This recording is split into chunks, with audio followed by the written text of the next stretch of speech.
You know what's crazy? Your parents bought their first house when they were 28 years old. They had a steady job, a car payment, maybe a kid on the way, and they still managed to scrape together a down payment and get approved for a mortgage. It wasn't easy, but it was possible. It was expected even. That's just what you did as an adult. Fast forward to today, you're 28, maybe 32, maybe even 35. You have a college degree your parents didn't need, you work harder than they did, longer hours than they did, you've cut back on everything people love to mention, the coffee, the avocado toast, the streaming subscriptions. You live with roommates or you moved back in with your parents, and still, buying a house feels like trying to grab smoke with your bare hands. And here's the thing that really stings. Everyone keeps telling you it's your fault. You're not working hard enough, you're not saving enough, you're spending money on stupid things. You're entitled, you want everything handed to you. But deep down, you know something else is going on. You can feel it. The game has changed and nobody bothered to tell you the new rules. So let's talk about what actually happened. Let's look at the real numbers, the real policies, the real economic shifts that took the American dream of home ownership and put it completely out of reach for an entire generation. Because this isn't about avocado toast. This is about the biggest wealth transfer in American history, and you're on the wrong side of it. Let me take you back to 1975. Your parents, or maybe your grandparents, are in their 20s. The average house in America cost about $23,000. Sounds impossible now, right? But here's the important part. The median household income that year was around $11,000. Do the math. The average house cost roughly 2.3 times what a family earned in a year. What does that mean in practice? It means if you and your spouse both worked, you could save for a few years, scrape together a down payment, and buy a home. It was hard, sure. People made sacrifices, but it was achievable. It was the norm. Factory workers owned homes. Single-income families owned homes. You didn't need to be rich, you just needed to be working. Now let's jump to today. The average home price in America is over $400,000. In many cities, it's $600,000, $700,000, over $1 million in places like San Francisco or New York. And what's the median household income? About $75,000. Run those numbers. The average house now costs roughly 6 times what a household earns in a year. 6 times. Not 2.3, 6. That means even with 2 incomes, even with both partners working full-time, saving for a house takes not a few years, but a decade or more. And that's assuming you can save at all, which for most people you can't, because while housing prices have exploded, everything else got more expensive too. Student loans, health care, child care, rent, your paycheck gets carved up before you even think about saving. So what happened? What changed between 1975 and today that made housing go from achievable to impossible? The story everyone tells you is about supply and demand. Not enough houses, too many people, cities with restrictive zoning laws. And sure, that's part of it, but that's not the whole story, not even close. Because if it was just supply and demand, wages would have kept up. If it was just a housing shortage, other prices wouldn't have exploded the same way. There's something deeper going on, and it starts with the decision made in 1971. In August of 1971, President Nixon took the United States off the gold standard. For the first time in history, the dollar wasn't backed by anything physical. It became what's called fiat currency. Money that has value simply because the government says it does. And that gave the Federal Reserve, America's central bank, an incredible new power. They could create money whenever they wanted, as much as they wanted, just by typing numbers into a computer. Now you might be thinking, okay, so what? How does that affect housing prices? Here's how. When the Federal Reserve creates new money, that money doesn't spread evenly across the economy. It doesn't just show up in everyone's bank account at the same time. It flows through the economy in a very specific order, and that order determines who benefits and who gets left behind. First, the new money goes to banks. The banks get access to cheap credit, essentially free money to lend out. Then it goes to large corporations, to investors, to people who already have wealth and assets. These people use that fresh money to buy things. And what do wealthy people buy? They buy assets, stocks, bonds, real estate. So asset prices go up. the stock market goes up and housing prices go up, way up. But here's the key. By the time that money trickles down to regular workers, by the time it shows up in the form of wages or jobs or economic growth that actually benefits you, prices have already increased. You're getting the money last after everyone else has already spent it and driven up the cost of everything.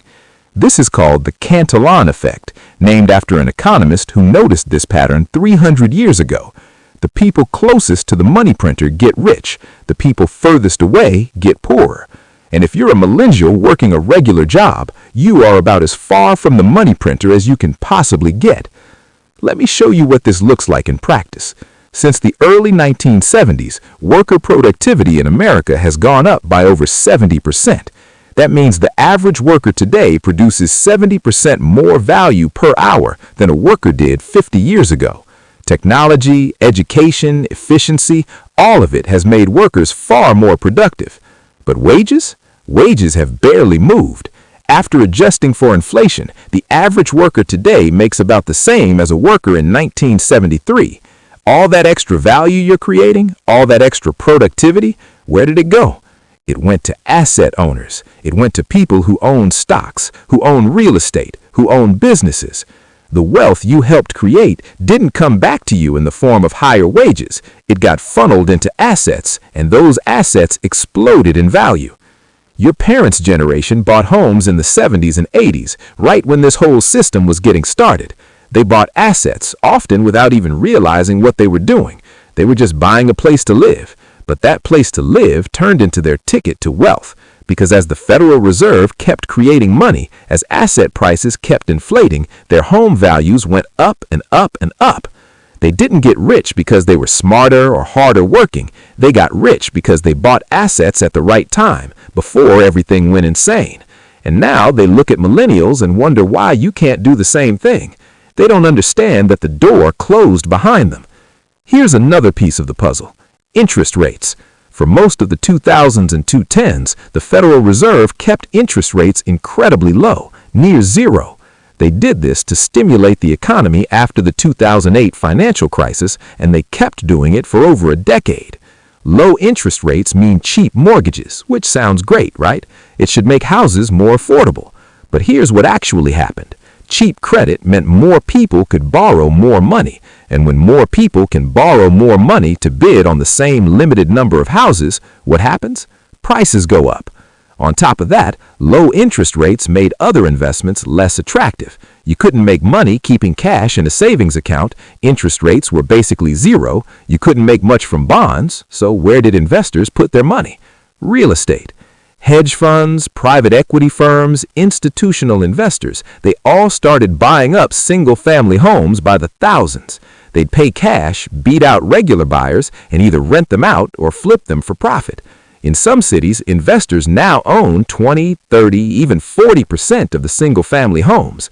They're not buying homes to live in. They're buying them as assets, as investments that will appreciate in value. And you're competing against that. You, with your modest savings and your need for a mortgage, are competing against billion-dollar hedge funds paying cash. How is that a fair fight? Then there's student debt. Your parents didn't graduate with 6 figures of debt hanging over their heads. College was affordable. You could work a part-time job and pay your tuition. But by the time millennials started going to college, costs exploded. Tuition at public universities increased over 300% between 1980 and today, way faster than inflation, way faster than wage growth. So you took out loans. Everyone told you had to. Get a degree, get a good job, it'll pay for itself.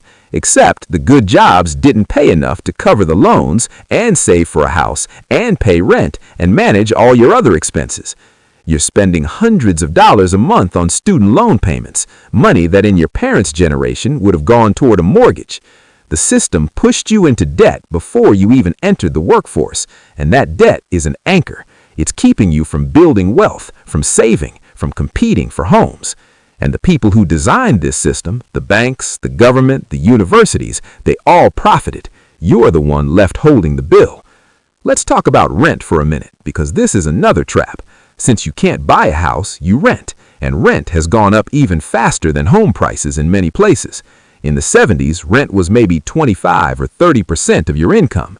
Today, if you live in a major city, you're probably spending 40, 50, even 60% of your income on rent. And here's the cruel irony. You're paying someone else's mortgage. Your rent payment is going to a landlord who's building equity in a property you'll never own.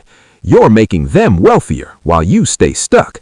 Every month, you're proving you can afford a mortgage payment, but you can't get approved for one because you don't have enough saved for a down payment. You can't save for a down payment because rent is so high. It's a trap with no exit. There's also the psychological toll this takes, and nobody talks about this enough.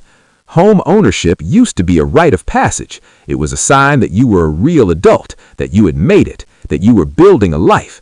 And when you can't achieve that, when you're 35 and still renting with roommates while watching your parents or older friends live in houses